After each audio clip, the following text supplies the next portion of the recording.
31 mai 2019, direction le Bénin avec la nation qui fait état de plusieurs cas de malversation décelés et les auteurs poursuivis. C'est un rapport établi par les inspections générales des ministères en 2018. Selon le rapport des inspections générales, les ministères ont détourné plus d'1 milliard de frais de mission et de TVA en 2018, relaie le confrère de la matinée. Et de 3, actualité identique avec le matinal, examen des rapports des IGM par le Conseil des ministres, malversation dans 16 ministères. Au Burkina Faso, marche de soutien pour la construction du CHU dans la forêt classée de Kua à Bobo-Dioulasso. Sidoya fait état des relations France-Burkina, ceux qui parlent de recolonisation regardent le passé, dixit l'ambassadeur de France. En Côte d'Ivoire, réforme de la commission électorale indépendante en manchette du jour plus, le dernier appel d'Amadou Gon à l'opposition. Tout sur la rencontre de ce vendredi. Présidence de l'association des élus et cadres PDCI du Grand Centre, Aoussou débarqué, à l'Aquadio le remplace. C'est ce que nous annonce le réveil dans sa livraison du jour.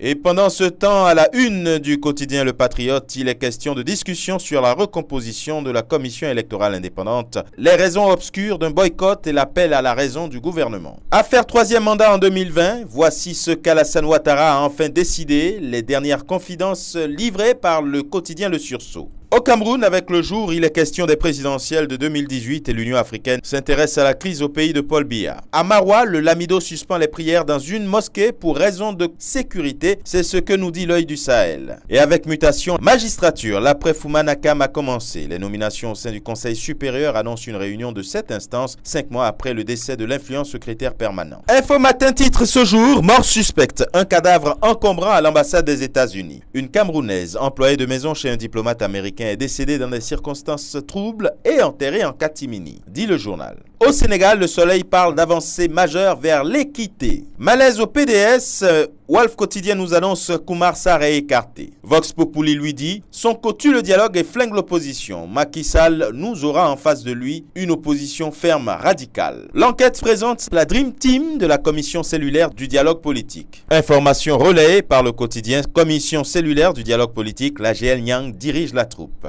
Et enfin avec Togo Matin, nouveau code des investissements, les aspirations du secteur privé comblées. Et ce sera tout pour aujourd'hui. Excellent week-end, à la semaine prochaine.